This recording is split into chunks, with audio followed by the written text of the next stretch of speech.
Seigneur ensemble, merci beaucoup. Prenez place, je suis très content d'être à nouveau avec vous. Peut-être certains se disent, ah encore. Je suis désolé, je suis à nouveau là devant vous pour vous emmener plus loin, pour vous pousser, pour nous challenger encore un peu ensemble. Vous êtes avec moi, ça va ? Donc on va continuer aujourd'hui, mais avant de plonger ensemble dans la parole de Dieu, j'aimerais vous apporter les salutations de pasteur Yves, qui est encore à Bordeaux. Il était déjà à Bordeaux la semaine passée, il est là-bas pour parfaire sa formation en théologie, prendre les cours bibliques. Il a pris des cours bibliques toute la semaine, des cours de théologie toute la semaine, et on était en contact. Il m'envoyait des nouvelles de comment ça se passe là-bas, et puis il est plongé dedans, et il est béni de recevoir toutes ces choses-là. Kataï est avec nous, Tendaji aussi, ils sont là, et il vous salue en tout cas. Il sera de retour cette semaine. Il revient aujourd'hui, il revient quand il revient ce soir. Il revient ce soir. Kataï et Tendaji seront les premiers au bénéfice de son retour, de sa présence. Réjouissent de le revoir. Nous aussi, on se réjouit beaucoup de le revoir.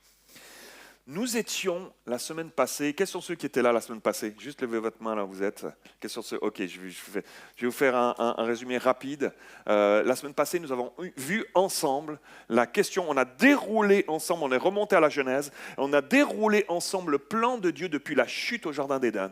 De voir qu'est-ce qui s'est passé à la chute, qu'est-ce qu'on a perdu à la chute. Et comment Dieu a mis en place un plan à travers une alliance qu'il a fait, des alliances qu'il a fait avec son peuple dans l'Ancien Testament, des anciennes alliances qu'on a appelées l'ancienne alliance, en particulier l'alliance avec Moïse, l'alliance qu'on appelle mosaïque, qui était l'alliance de la loi, et que la parole de Dieu nous précise, nous dit que cette alliance-là, elle a servi à ce que le peuple d'Israël se rende compte qu'on n'y arrive pas par nous-mêmes. Ça ne marche pas, j'essaye par mes propres forces, j'essaye de plaire à Dieu, j'essaye de faire des sacrifices, j'essaye de faire toutes sortes de choses pour me contraindre à avancer vers Dieu, à lui plaire, à essayer d'accomplir cette loi qui est bonne en fait, mais je n'y arrive pas par mes propres forces, je n'y arrive pas par moi-même.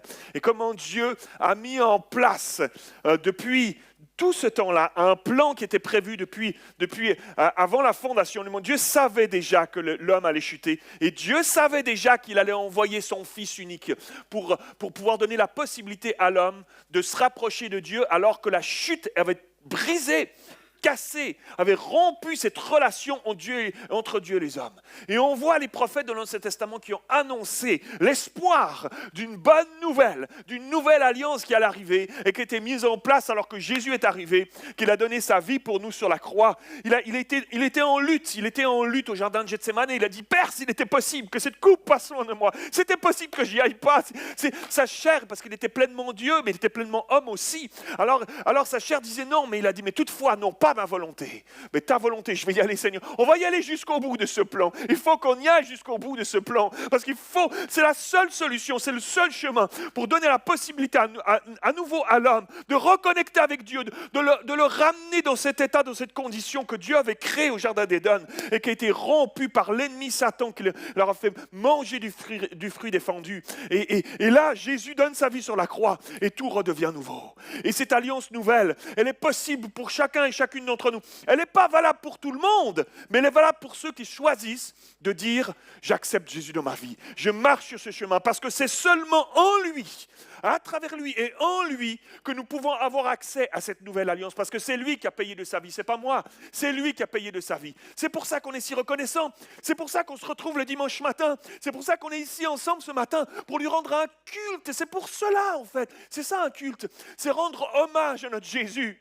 C'est pas à propos de moi, c'est pas à propos de mes petits bobos, de mes petits besoins, même si je peux en avoir, qui sont parfois très sérieux, mais c'est à propos de ce qu'il a fait lui, que je lui rends un culte ce matin, qu'on le loue, qu'on a chanté ensemble, qu'on a élevé son nom. C'est à propos de cette nouvelle vie, cette nouvelle alliance, qui nous donne la possibilité d'avoir, nous, toi et moi aujourd'hui. Amen, quelqu'un dit amen. Mais quelle bonne nouvelle, quelqu'un dit amen. Moi je suis à fond, hein.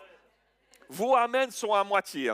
Mon niveau d'enthousiasme, il est là, et ton amen, il est là. Alléluia. Amen. C'est une bonne nouvelle, ce n'est pas à propos de Pasteur Mathieu. Si tu es là pour la première fois, tu dis, qu'est-ce que c'est que cet excité là qui vient devant nous ? C'est pas à propos de moi, à propos de mon enthousiasme. C'est à propos de ce que Dieu a fait. C'est pour ça que je suis enthousiaste. C'est à propos de ce que Jésus a fait pour nous. Je ne peux pas être juste comme ça. Je ne peux pas ce matin. Je ne peux pas. La nouvelle est si bonne, mon frère Nicolas. La nouvelle est si merveilleuse. Alléluia. Mais quelle joie, quelle grâce jusqu'au bout. Même si nous vivons dans un monde difficile, où on s'en va vers des temps difficiles encore, où tout est incertain devant nous, où on ne sait pas si demain il n'y a pas une pluie de missiles qui va fondre sur l'Iran, qui va refondre sur les intérêts occidentaux de l'autre côté, etc. Et on ne sait pas, le monde économique vacille, les droits de douane, ça va, ça vient, ça s'arrête, et là ça nous repart de nouveau 10-15% peut-être, on ne sait pas. Et notre industrie française, etc. est en péril et on parle de choses, on ne sait pas où on s'en va. Mais au milieu de tout ça, nous avons un pilier solide. Nous avons une joie à nous qui est là dans notre cœur, un feu qui brûle, parce que Jésus a payé le prix une fois pour toutes, pour que toi et moi, on soit au bénéfice d'une nouvelle alliance qui nous donne la possibilité de vivre en nouveauté de vie. Non plus comme avant, comme je me comportais avant dans mon ancienne vie, ça c'était l'ancienne alliance. C'était ma vieille mentalité, c'était mes vieilles ornières dans lesquelles j'allais avant. Je tombais tout le temps dans les mêmes trucs, dans les mêmes mensonges, dans les mêmes colères, dans les mêmes ressentiments, dans les mêmes jalousies, dans ces trucs dans lesquels on traînait tous avant et qui nous collent à la peau encore trop souvent. Mais il y a une possibilité au milieu de tout ça, en Jésus-Christ, de vivre une nouveauté de vie. L'apôtre Paul l'a dit, vous avez tout pleinement en Christ. Tout. Ça veut dire tout. Toutes les solutions pour faire échec à ma vieille nature, à ma vieille mentalité, pour faire échec à tout ça et vivre véritablement en nouveauté de vie, dans ma vie ici-bas aujourd'hui, au milieu des tempêtes, des épreuves, des temps compliqués, mais de vivre vraiment en nouveauté de vie, concrètement, dans tous les aspects de notre vie, parce que nous avons tout pleinement en Jésus-Christ, nous dit l'apôtre Paul dans la parole de Dieu. Alléluia. Donc ça, c'était le résumé du message de la semaine passée. Tu peux le réécouter sur les réseaux, sur notre chaîne YouTube. D'ailleurs, je viens de faire une capsule vidéo, je vous le dis en exclusivité. Nous allons démarrer notre chaîne YouTube ici à EPM Montparnasse, notre chaîne dédiée à EPM Montparnasse. On va la démarrer bientôt, on aura du contenu dessus. Nos prédications ici à Montparnasse seront dessus et toutes sortes de contenus. Donc, vous pourrez suivre tout ça sur notre chaîne YouTube. Donc, voilà, on va plonger et c'est la suite. Je suis content de faire 2 messages qui se suivent parce qu'aujourd'hui, c'est la suite. Donc, prends des notes, prends tout ça et on va s'en aller un peu plus loin de comment maintenant, dans cette nouvelle alliance, on marche en nouveauté de vie. C'est comment que ça se passe? Ok, Pasteur Mathieu, c'est joli, c'est la belle théorie. Comment ça se passe, moi, pour ma vie? Dans le concret de mon quotidien, dans mes défis au travail, dans ma famille, dans mes combats, dans mes galères. Comment ça se passe concrètement? Comment j'arrive à faire échec à ma vieille nature, à mon vieux tempérament, au vieil homme, là, vieil ours qui ressort beaucoup trop souvent, ou à la vieille tigresse qui ressort encore trop souvent. On est dans le même bateau, les amis. On vit les mêmes trucs. On se bat tous contre nos vieux trucs. Notre vieille nature qui trop souvent revient. Contre notre chair qui est là et qui revient à l'assaut régulièrement. On est tous là. Mais pas parce que je suis pasteur que j'ai un titre de pasteur que ça veut dire que je suis épargné de ces choses-là. On est tous dans ces combats, dans ces défis-là. Alors on va plonger. Vous êtes avec moi? On va plonger ensemble pour aller un peu plus loin, très concrètement, sur comment est-ce qu'on marche dans ce nouveau royaume, dans cette nouvelle alliance. Jean-Baptiste, le dernier prophète de cette ancienne alliance, dira ceci. Jean-Baptiste dira ceci dans l'évangile de Matthieu, chapitre 3, verset 2. « Repentez-vous, car le royaume des cieux s'est approché. » Alors j'aimerais faire une espèce de parallèle entre cette nouvelle alliance, qu'on appelle aussi dans le Nouveau Testament, qu'on appelle aussi le royaume des cieux, le royaume de Dieu. On est dans un nouveau royaume. Nous étions dans le royaume des ténèbres, sous l'ancienne alliance de notre vieille vie avant, où on faisait tout comme on voulait, n'importe comment, et que ça ne fonctionnait pas, comme le peuple d'Israël de l'ancienne alliance. On était dans le royaume des ténèbres, et nous sommes passés dans le royaume maintenant de son admirable lumière. Alléluia. C'est plus le royaume des ténèbres, c'est le royaume de son admirable lumière, nous dit la parole de Dieu. Et c'est ça, cette nouvelle alliance. Alors quand je vais parler de royaume des cieux, de nouveau royaume, c'est le parallèle avec la nouvelle alliance. Comment est-ce qu'on marche dans ce nouveau royaume? Notre roi, c'est Jésus. Jésus, on est dans un nouveau royaume avec de nouveaux paradigmes. Paul a dit, vous avez tout pleinement dans ce nouveau royaume, en Jésus. Alors comment je fais pour m'en emparer? Comment ça se fait que dans ce nouveau royaume, alors que j'ai donné ma vie à Jésus, je marche encore trop souvent dans mes vieux trucs d'avant? Comment, c'est quoi le déclic qu'il faut qu'il se passe pour que je puisse vivre en nouveauté de vie dans ce nouveau royaume? Ça va? Le théologien Theodore Austin Sparks, que j'aime beaucoup, dira ceci, dira que dans ce royaume, regardez ce qu'il dit, dans ce royaume, il ne s'agit pas seulement de posséder, mais de jouir, de découvrir la valeur de ce que nous avons. Nous avons tout pleinement joué, la valeur de ce que nous avons tout, mais nous savons si peu de choses sur ce que nous avons, si peu de choses sur la valeur de ce que nous avons. Alors j'ai intitulé ce message, qui fait suite au message de la semaine passée. La semaine passée, le titre de mon message, c'était « Tu as tout », qui faisait référence à « Nous avons tout pleinement », Jésus, que l'apôtre Paul a dit. « Tu as tout ». Alors aujourd'hui, la suite de ce message, je l'ai intitulé comme ça « Tu as tout, mais tu t'en sers si peu ». C'est la suite. On continue, vous êtes avec moi, on défile le fil de cette histoire ensemble et on va progresser ensemble. Nous sommes appelés dans ce nouveau royaume, à marcher en nouveauté de vie.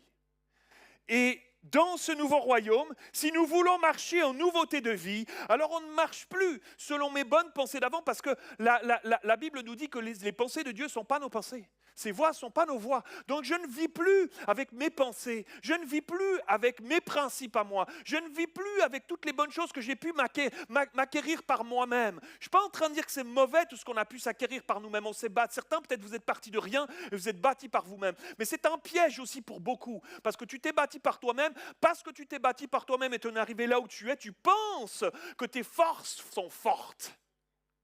Et tu penses que tu peux t'appuyer solidement sur ces forces. Mais nos forces, elles sont si limitées. C'est l'histoire de l'ancienne alliance du peuple d'Israël. Jusqu'à arriver à la conclusion, j'ai essayé de m'appuyer sur mes propres forces. J'ai essayé d'y aller moi-même avec mes propres trucs. J'y arrive pas au bout du compte. C'est juste une question de temps pour que tu te rendes compte que ce que tu penses être fort en toi ne l'est pas tant que ça. Et si fragile en fait. Et c'est pour ça qu'on a besoin de s'appuyer sur lui pleinement, mes amis. Nous sommes appelés à marcher. C'est pour cela que dans son nouveau royaume, sous cette nouvelle alliance, nous sommes appelés à marcher par le Saint-Esprit, non plus par nos propres forces, mais par le Saint-Esprit qui nous a été envoyé gratuitement. Jésus a dit, tu peux boire à cette eau, gratuitement. Tu peux boire, elle ne s'arrête jamais. Tu peux y puiser, ça ne s'arrêtera jamais. Tu peux y puiser gratuitement. Dans ce monde où on paye tout, mes frères et sœurs, il n'y a pas quelque chose qui dit en toi, merci Seigneur, gratos. Hein? Est-ce qu'on va s'en priver encore? C'est gratuit, mon frère, ma sœur. On marche par l'Esprit dans ce nouveau royaume. On marche par la foi, non par la vue, dans ce royaume de Dieu. Regardez ce que dira l'apôtre Paul dans 1 Corinthiens chapitre 2, verset 12. Or, nous n'avons pas reçu l'esprit du monde, mais l'esprit qui vient de Dieu, afin de connaître les bienfaits que Dieu nous a donnés par sa grâce. Ah, si j'ai tout pleinement, alors je veux connaître les bienfaits qu'il m'a acquis par sa grâce. Verset 13, et nous en parlons non avec les paroles qu'enseigne la sagesse humaine, mais avec celles qu'enseigne le Saint-Esprit. Alléluia. Ainsi, nous employons un langage spirituel pour exprimer ce qui est spirituel. Mais l'homme naturel n'accepte pas ce qui vient de l'Esprit de Dieu, car c'est une folie pour lui. Il en est même incapable de le comprendre, parce que c'est spirituellement qu'on en juge.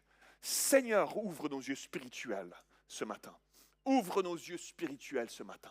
Parce que c'est spirituellement qu'on en juge, mon frère, ma soeur. Tu peux essayer d'écouter le discours que je fais et puis essayer de l'analyser intellectuellement, logiquement. C'est quand on est spirituel qu'on juge de ces choses-là. Et ce que je vous dis, c'est appuyer sur la parole de Dieu. La parole de Dieu nous est révélée par le Saint-Esprit. Il dit qu'il nous a envoyé le Saint-Esprit pour nous enseigner toutes choses en rapport avec la parole de Dieu. Mes amis, dans ce nouveau royaume, le spirituel est appelé à être notre priorité. Ça change de ce monde cartésien qui a besoin de toucher pour comprendre, pour croire, qui a besoin de voir pour croire, qui a besoin de... Ça change de tout cela. Le spirituel est appelé à être notre priorité, à devenir notre préoccupation première. Quand tu te lèves le matin, Seigneur, ce Dieu que je ne vois pas, mais je compte sur toi. Je m'en vais dans ma journée appuyer sur toi. Je m'en vais devant mes galères, devant mes problèmes, devant mes défis, devant les dossiers qui s'empilent sur mon bureau. Je m'en vais là, avec toi, ce Dieu que je ne vois pas, mais qui est mon Dieu, qui a tout donné pour moi, en qui j'ai tout pleinement. Alors je m'en vais avec lui. Le spirituel est appelé à être notre préoccupation, à nous diriger, à prendre le dessus sur le naturel. Alors comprenez-moi bien. Comprenez-moi bien, je fais une parenthèse, comprenez-moi bien aujourd'hui.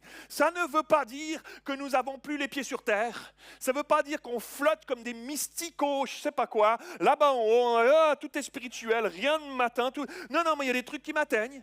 Il y a des choses qui m'atteignent, il y a des choses qui m'attristent, il y a des choses qui me frappent, il y a des choses...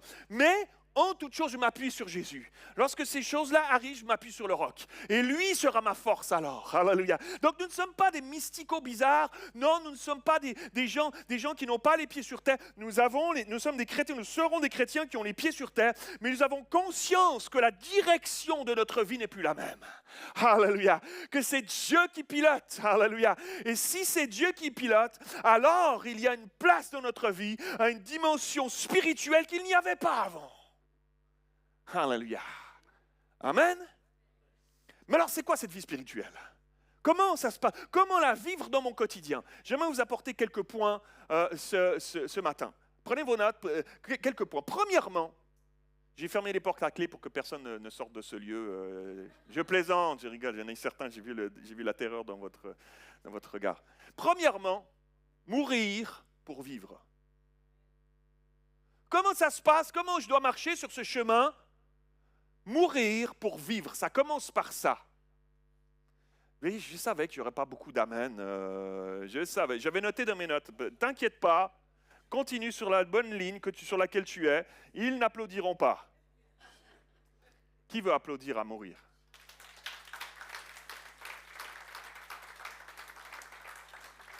Vous êtes courageux. Vous êtes courageux d'applaudir à mourir. Un jour, l'apôtre Paul va prendre la plume pour écrire à l'église de Colosse.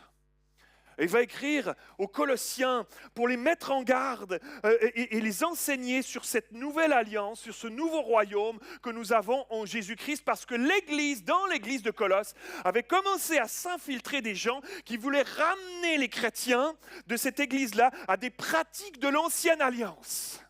Et à des rituels, à des choses à faire, à des sacrifices à faire, à des choses qu'on voyait dans l'Ancien Testament, des sortes de rituels, à revenir en arrière dans cet ancien royaume.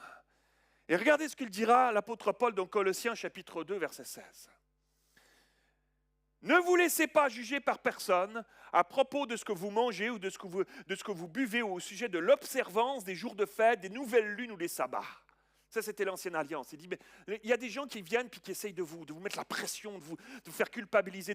Ne vous laissez pas juger à propos de ces gens-là qui vous disent, tout cela, ce n'était que l'ombre des choses à venir. Ça, c'était l'ancienne alliance qui pointait du doigt quelque chose qui allait venir, qui était bon en soi. La loi est bonne en soi, mais on n'y arrive pas. Ça pointait à Jésus qui devait venir pour que lui accomplisse tout à travers sa vie. Alors maintenant, nous pouvons être cachés en lui. Ta prière était très belle, ma sœur. Il est notre justice. C'était ta prière ou c'était ta prière? Il y avait deux très belles prières ce matin, j'ai beaucoup aimé. Il est notre justice. C'est lui qui a fait justice pour nous. Alléluia. Extraordinaire. Nous avons tout pleinement en lui, mes amis. Donc l'apôtre Paul dit, tout ça là, c'était l'ombre des choses à venir. La réalité est en Christ, dira-t-il. La réalité est en lui, c'est lui qui est venu, verset 20, si on va un peu plus loin.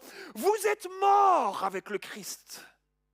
Vous êtes morts avec le Christ à tous ces principes élémentaires qui régissent la vie dans ce monde.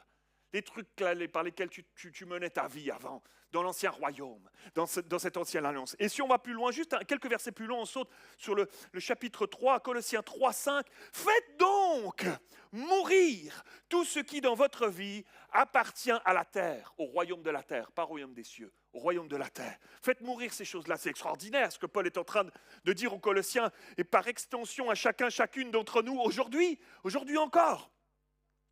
Nous avons besoin de réaliser avec l'apôtre Paul que la mort de Jésus à la croix n'est pas juste une réalité historico-religieuse dont nous nous rappelons lorsqu'on se réunit religieusement à l'église tous les dimanches matins.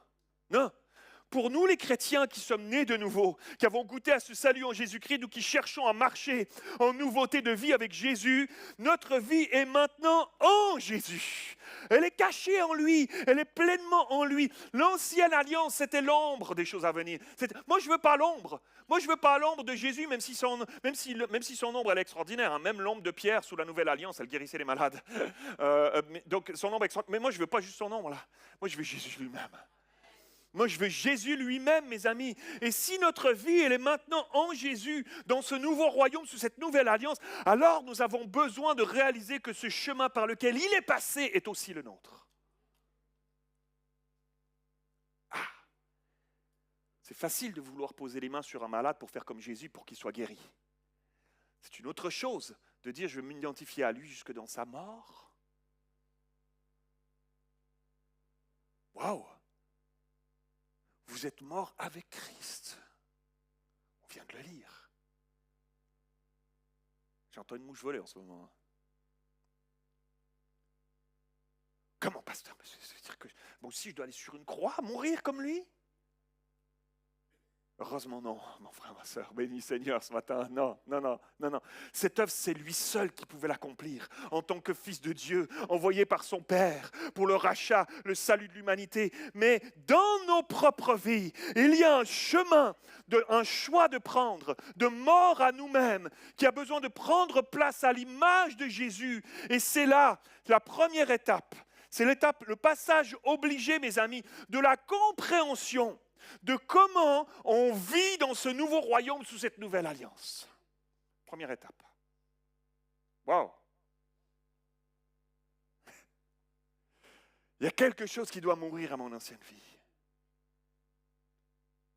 À mon ancienne manière de fonctionner. À mon ancienne manière de penser. À mon ancienne manière de me comporter. À mon ancienne manière d'agir, de réagir. Ça veut dire quoi, pasteur Mathieu? Lorsque ma vieille nature veut reprendre le service, elle est prompte à vouloir reprendre du service.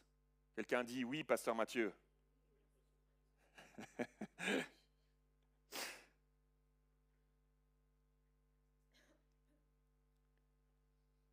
Je dois choisir de dire non, je suis mort à cette vieille manière de fonctionner. Ça, c'était le moi d'avant. Ça, c'était le moi sous l'ancienne alliance, dans ce vieux royaume des ténèbres. Ça, c'était moi avant. Je suis mort à cette vieille manière de penser. Je suis mort à cette vieille manière d'agir. Je ne marcherai plus sur ce chemin. Je ne suis plus dans ce royaume. Ça, c'est mon ancien royaume. Je ne suis plus là. C'est ça que nous sommes appelés à dire, mon frère, ma soeur. Tu dois lutter contre ces choses-là. Tu dois lutter concrètement dans ton quotidien. Choisir de mourir. Un mort, mes amis, il est mort. Ah, pasteur Mathieu, tu es venu ce matin pour nous dire ça, grande nouveauté. Mais ça veut dire quoi? Ça veut dire qu'il n'agit plus. Alors, il ne réagit plus.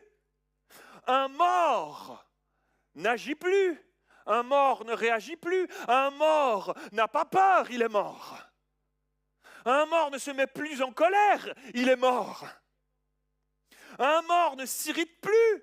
Il est mort. Un mort ne se vexe plus. Un mort ne jalouse plus. Il est mort. Un mort ne stresse plus. Il est mort. Un mort ne peut plus critiquer son voisin. Il ne peut plus se moquer. Il ne peut plus il ne peut plus avec les collègues de travail. Il est mort. Il ne peut plus. Un mort n'a plus la possibilité d'agir comme lorsqu'il était vivant puisqu'il est mort. Il faut qu'on comprenne ça. de notre compréhension, parce que c'est notre identité qui a changé. Elle est nouvelle, elle est en Christ. Alors il faut qu'il y ait une mentalité nouvelle. Il faut qu'il y ait une mentalité qui change, mes amis. On a besoin de comprendre ces choses-là.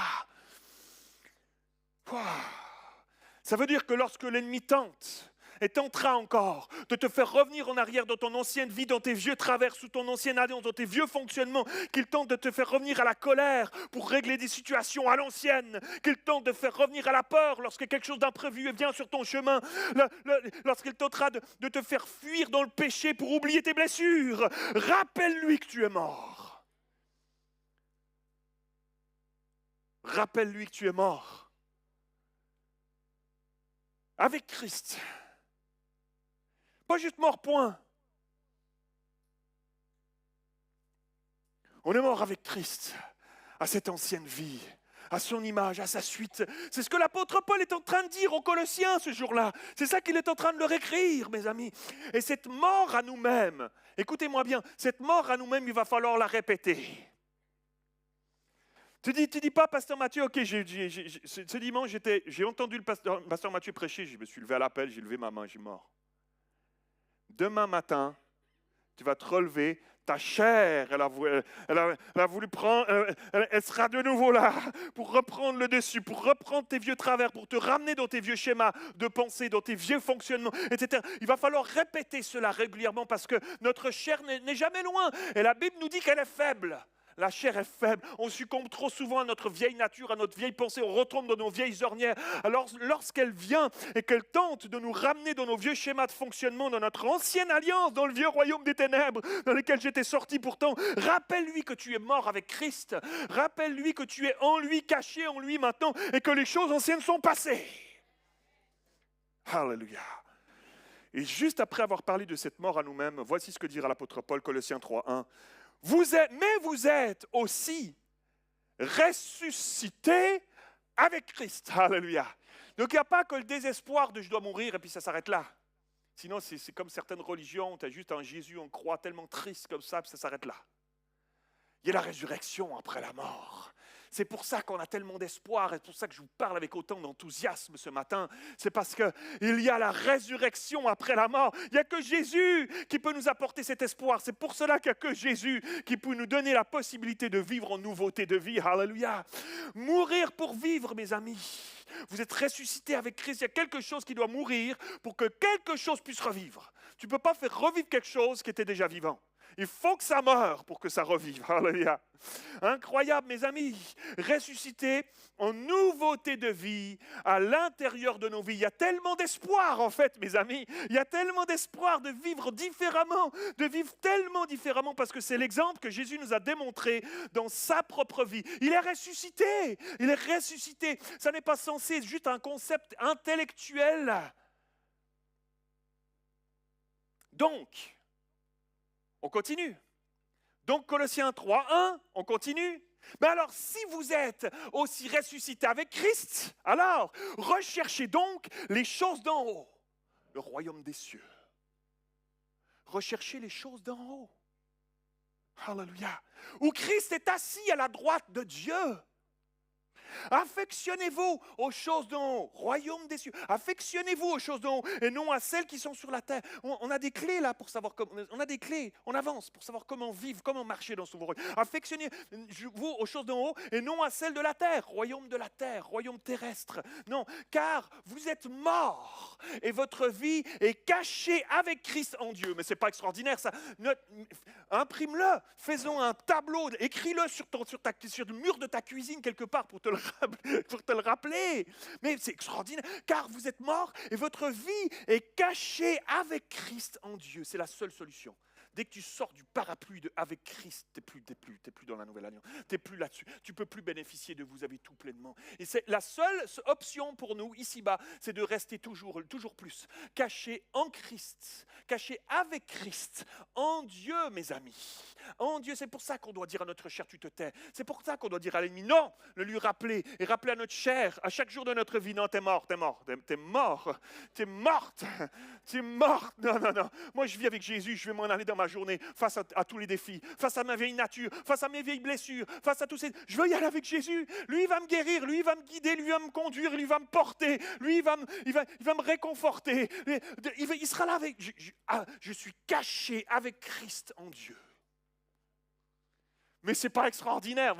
Je suis à 2 doigts d'exploser. C'est extraordinaire. C'est extraordinaire. Mais alors, puisque nous sommes morts et ressuscités à cette nouvelle vie que Jésus nous a offerte maintenant, dans ce nouveau royaume, comment est-ce qu'on est appelé à vivre, à marcher de cette nouvelle manière de fonctionner? Deuxièmement, ce matin, premièrement, c'était mourir pour vivre. Deuxièmement, comment est-ce qu'on fait? Comment est-ce qu'on marche? Des choses pratiques. Chercher et s'affectionner. On vient de le lire. Chercher et s'affectionner. On est appelé à développer ces choses-là dans nos vies. Qu'est-ce que tu cherches? Qu'est-ce que tu affectionnes dans ta vie? Vraie question. Ça met directement l'église au milieu du village ou hors du village, suivant la réponse. C'est vrai. Il est question de chercher, de s'affectionner des choses d'en haut. Le mot chercher, ici dans le grec, dans le texte qu'on vient de lire dans Colossiens 3, c'est le mot zétéo dans le grec. Zétéo, ça veut dire rechercher, désirer, viser, chercher une chose dans le but de la trouver. Zétéo, note ça dans tes notes. Zétéo, grec, chercher une chose dans le but de la trouver. Waouh, mais j'aime beaucoup ce concept. J'aime bien ce concept. Chercher dans le but de la trouver. Dans le but, parce que des fois on cherche, puis dès que c'est un peu trop long, on passe à autre chose. Mais on est habitué de scroller, tout ça, on est habitué. Hein. Quand ça ne va pas comme on veut, on scrolle, on passe, on regarde la prochaine. Hein? Mais Dieu ne se scrolle pas, mes amis. Dieu ne scrolle pas Dieu. Donc, on cherche avec cette notion de, même si ça prend du temps, je cherche parce que je sais que je vais le trouver. Ce n'est pas extraordinaire, mes amis. Regardez ce que nous dit Jérémie, chapitre 29, verset 14. Mais c'est extraordinaire, notre Dieu est merveilleux. Je me laisserai trouver par vous, déclare l'Éternel. Mais quelqu'un dit Amen. Nous avons un Dieu qui se laisse trouver. N'importe qui, tu joues au loup. L'objectif, de faire le plus longtemps possible avant que tu me retrouves. Hein. J'étais un champion du monde pour ça. Des fois même, les gens s'arrêtaient, j'étais encore planqué dans mon truc. Au bout d'un moment, je dis, c'est pas possible, ils sont où? Ils avaient déjà passé autre chose et ils en avaient marre de me chercher. Hein. Mais Dieu se laisse trouver, lui. Il est là, oh, je suis là. C'est très piètre joueur au loup, lui. Hein? Il ne peut pas s'empêcher, il nous voit le chercher. S'il voit quelque chose dans ton cœur qui dit, je cherche Dieu, j'ai tellement besoin de lui dans ma vie quotidienne, j'arrive tellement pas, hein. J'ai tellement besoin de lui, il va être là, il va voir ton cœur, il va dire, je suis là, regarde, je me laisse trouver, c'est ce que nous dit Jérémie, je me laisserai trouver par vous, dit l'Éternel. Tu me cherches, tu vas me trouver, je suis là sur ton chemin, n'importe où, dans les carrefours de ta vie, dans tes désarrois, dans tes questionnements, dans ton péché, si tu me cherches, je me laisserai trouver. Alléluia. Dans ce nouveau royaume, nous sommes appelés à rechercher dans le but de trouver, parce que nous savons que nous avons un Dieu qui se laisse trouver. J'aime beaucoup la version seconde qui dit « Affectionnez-vous ». On ne fait pas juste le rechercher, on s'affectionne. Tu vois la mentalité que tu as appelée à développer? Voilà des choses très concrètes de notre vie. Dans quoi est-ce que je mets mon affection? J'affectionne les choses que j'aime, en fait. Dans ma vie, j'affectionne les choses que j'aime. Donc ça donne une indication. Je ne mets pas mon affection dans les choses que je n'aime pas. Hein? En général, on ne met pas notre affection là, sinon c'est un peu du masochisme. Je n'affectionne pas les bouchons parisiens.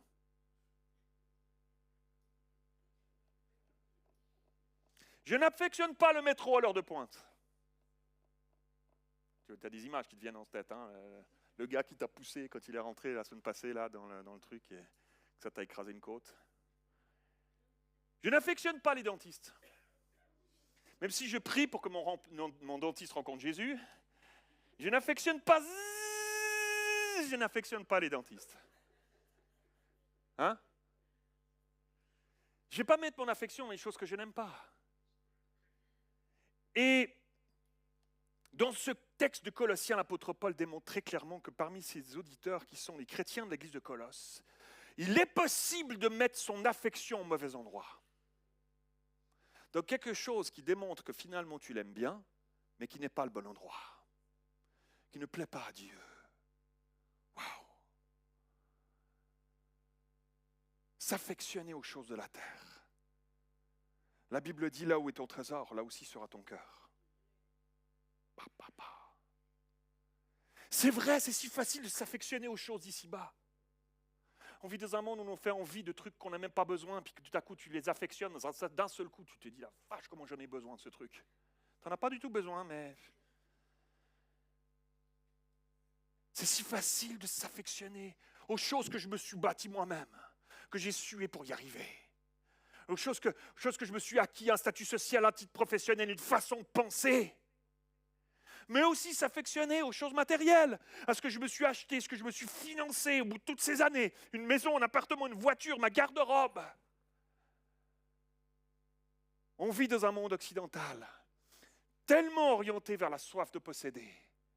On y baigne au quotidien tellement qu'on ne se rend même plus compte. On a normalisé la soif de posséder. On veut tout de suite. Je veux tellement cette voiture qu'on me vende si bien dans le flash publicitaire que je la veux maintenant. Et je la prends à crédit parce que je la veux maintenant. Si vous avez un crédit sur votre voiture, détendez-vous. Que le Seigneur vous bénisse. Veille simplement sur ton cœur. Veille simplement sur ton cœur, qu'il ne soit pas dans ces choses. Que ces choses-là ne te lient pas, ne t'attachent pas.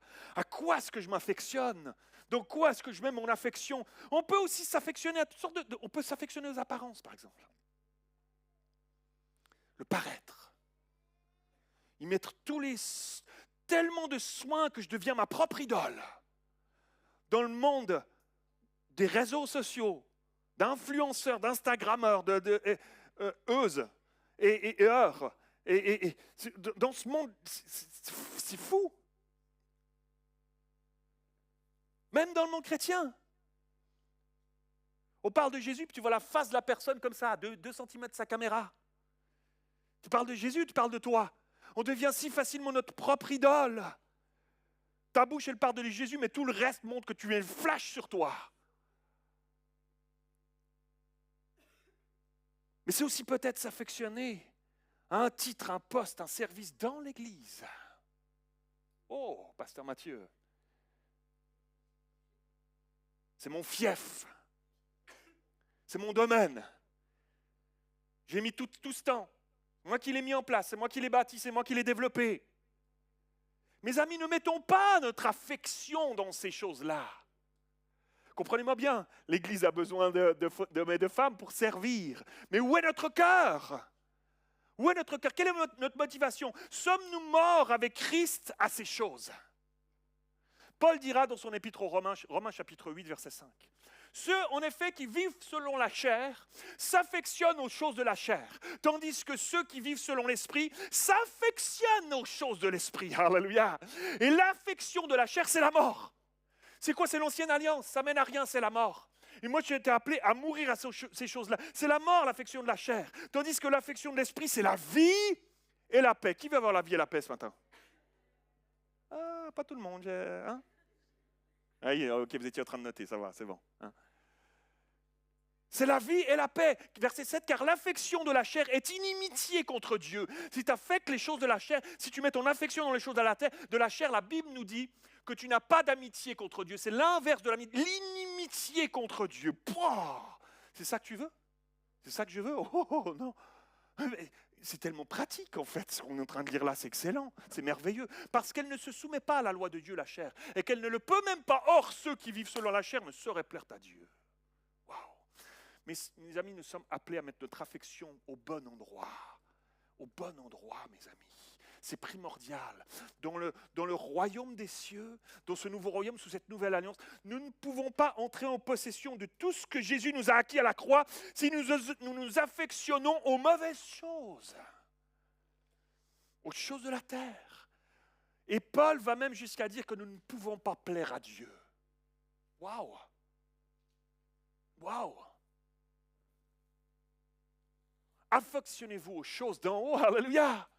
Affectionnons-nous aux choses de haut 2026, mes amis. Lorsqu'on prend conscience alors qu'on est mort à ces choses de cette vieille nature, de cette ancienne manière de faire, et qu'on est ressuscité avec Christ, alors nous sommes, mes amis, portés à nous affectionner aux choses d'en haut. Est-ce que lorsque tu rentres chez toi à la maison, ton premier réflexe c'est d'allumer ta télé ou de regarder tes réseaux, ou est-ce que tu as envie de te plonger dans la parole de Dieu? Est-ce que tu as envie de passer un temps avec lui? Bonne question. De quoi est-ce que tu t'affectionnes? Il y a peut-être des choses à corriger. Il y a peut-être des choses à rééquilibrer. Il y a peut-être un vrai sérieux à se mettre devant Dieu et dire, je ne peux pas aller le dimanche matin puis faire Alléluia, Alléluia, Alléluia. Et puis je rentre chez moi puis je ne m'affectionne pas de lui vraiment en fait. Dans mon quotidien. Waouh! C'est très sérieux ce qu'on se parle là. Je prie de tout mon cœur que tu sentes le Saint-Esprit, l'amour de Dieu qui te presse, qui te pousse. Ce n'est pas de la culpabilisation. Tu n'es pas appelé à sortir de ce lieu avec la culpabilité, avec ce que je suis en train de te dire là. On est en train de parler des choses très sérieuses de la parole de Dieu, mais c'est l'amour de Dieu qui me presse. C'est l'amour de Jésus qui te presse parce qu'il y a tellement plus pour toi. Il y a tellement plus pour toi dans l'affection. Dans quoi tu mets ton affection? Si tu changes et que tu mets ton affection en Jésus, en Dieu, tu verras tellement un monde sourire. Tu te rendras compte que tu te contentais de ça, alors qu'il y a tellement plus. C'est pour ça que j'ai intitulé ce message « Tu as tout, mais tu t'en sers si peu ». Alléluia. Comment marcher dans les choses célestes, dans ce nouveau royaume? On va lire la suite de ce texte de Colossiens 3. Vous êtes avec moi? On va lire une bonne portion de ce texte. C'est tellement pratique. Tu vas retomber en amour avec la parole de Dieu. Tu vas rentrer chez toi, tu vas te dire, je reprends la lecture, là, je la relis avec grand sérieux. Regardez ça. Colossiens 3,5. C'est la parole de Dieu brute, telle qu'elle est. Faites donc mourir ce qui, dans votre vie, appartient à la terre. C'est ton ancien royaume, ta vieille nature. C'est l'ancienne alliance. C'est-à-dire, il va dire des choses très concrètes, mes amis. Dis merci au Seigneur. Il dit des choses très concrètes. C'est-à-dire quoi? L'inconduite, l'impureté, les passions incontrôlées. Quelqu'un a une passion qu'il n'arrive pas à contrôler. Les passions incontrôlées, les désirs mauvais, la soif de posséder qui est une idolâtrie. Hop, hop, hop, hop, hop. Ce sont de tels comportements qui attirent la colère de Dieu sur ceux qui refusent de lui obéir. Et vous-même aussi, vous commettiez ces péchés autrefois. De votre ancienne alliance, sous l'ancien royaume de la terre. Vous commettiez ces péchés autrefois lorsqu'il faisait votre vie. Mais à présent, débarrassez-vous de tout cela. Colère, irritation, méchanceté, insulte ou propos grossiers qui sortiraient de votre bouche. C'est pas concret ça ou pas? On dirait qu'il a écrit ça hier soir. Hein? C'est extraordinaire. Tu dis, mais la parole de Dieu n'est pas concrète. Mais ne vous mentez pas les uns aux autres. Mensonge terminé. Car vous êtes dépouillés de l'homme que vous étiez autrefois, de la femme que vous étiez autrefois avec tous ses agissements, et vous vous êtes revêtus de l'homme nouveau. Celui-ci se renouvelle pour être l'image de son Créateur, puisque nous sommes avec Christ, cachés avec Christ en Dieu, alors à l'image de son Créateur, afin de parvenir à la pleine connaissance. Tu vas connaître des choses, Dieu va t'ouvrir ton entendement, tu verras des choses que tu ne voyais pas parce que tu tournais en rond dans tes vieux trucs que tu ne voulais pas lâcher. Tu vas voir, Dieu va ouvrir ton entendement, il te fera voir des choses que tu ne voyais pas. Voilà, celui-ci se renouvelle à l'image du Créateur afin de parvenir à la pleine connaissance. Dans cette nouvelle humanité, il n'y a plus de différence entre juifs, non-juifs, circoncis, incirconcis, étrangers, barbares, esclaves, hommes libres. Il n'y a plus que le Christ qui est tout en tous. Alléluia. Ainsi, puisque Dieu vous a choisi pour lui appartenir et qu'il vous aime, alors, comment ça se passe? Là, on a dit tous les trucs qu'il fallait plus pratiquer. Tu vas les relire chez toi à la maison, parce qu'on est passé très vite dessus, hein. Il faut revenir. Hein. Mais qu'est-ce que ça dit? Verset 12. Ainsi, puisque Dieu vous a choisi pour lui appartenir et qu'il vous aime, alors, comment on doit se comporter maintenant? Revêtez-vous d'ardente bonté, de bienveillance, d'humilité, de douceur, de patience. Supportez-vous les uns les autres. Et si l'un de vous a quelque chose à reprocher à un autre, mais ça n'arrive pas ici à Montparnasse, hein, ça n'arrive pas ici, pardonnez-vous mutuellement. Le Seigneur vous a pardonné, vous aussi pardonnez-vous de la même manière. Et par-dessus tout cela, revêtez-vous de l'amour qui est le lien par excellence, que la paix instaurée par le Christ gouverne vos décisions. Car c'est à cette paix que Dieu vous a appelés pour former un seul corps, ensemble, nous ensemble. Soyez reconnaissants que la parole du Christ réside au milieu de vous dans toute sa richesse, qu'elle vous inspire en pleine sagesse pour vous instruire, pour vous avertir les uns les autres, ou pour chanter à Dieu de tout votre cœur des psaumes, des hymnes, des cantiques inspirés par l'Esprit, afin d'exprimer votre reconnaissance à Dieu. Dans tout ce que vous pouvez dire ou faire, agissez au nom du Seigneur Jésus, en remerciant Dieu le Père par lui. Mais il nous dit... Mais il nous dit comment faire. Tu as un boulevard devant toi. Il nous dit comment faire, mes amis. On le voit tellement dans ce texte, mes amis, dans ce nouveau royaume, de cette nouvelle alliance. Le spirituel est appelé à prendre le dessus sur le naturel, mes amis. Waouh, sur mes réactions instinctives, sur mes anciennes manières de penser, de me comporter. Et pour illustrer cela, l'apôtre Paul décrit quelque chose qu'on est appelé à avoir en tête très clairement. Nous aussi, pour bien conscientiser comment nous sommes censés vivre en nouveauté de vie dans ce nouveau royaume. C'est des mots très, très clairs, très précis qu'on a lus ensemble. C'est mon dernier point, troisième et dernier point, je termine avec celui-là. Un dépouillement pour un revêtement. C'est très pratique. Ça te parle de comment te comporter tous les jours de ta vie. Quand tu te lèves le matin, tu enlèves ton pyjama, tu te prends une douche, tu t'habilles, tu pars au travail, tu reviens du travail le soir, c'est un peu résumé, hein, tu reviens du travail le soir, tu vis ta soirée, tu te déshabilles, tu te douches, tu te mets en pyjama, et c'est un cycle comme ça. Okay, il va reprendre cette image-là, c'est incroyable. Il y a un dépouillement. C'est ce qu'on vient de lire. Dépouillez-vous, enlevez.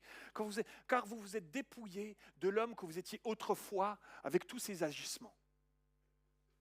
Regardez pas mes muscles de beau pasteur dans la cinquantaine.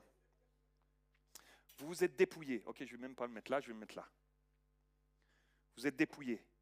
Ça, c'est mon ancienne alliance, c'est mon vieux moi, c'est ma vieille nature. Vous vous êtes dépouillé de tous ces trucs qu'on a lus.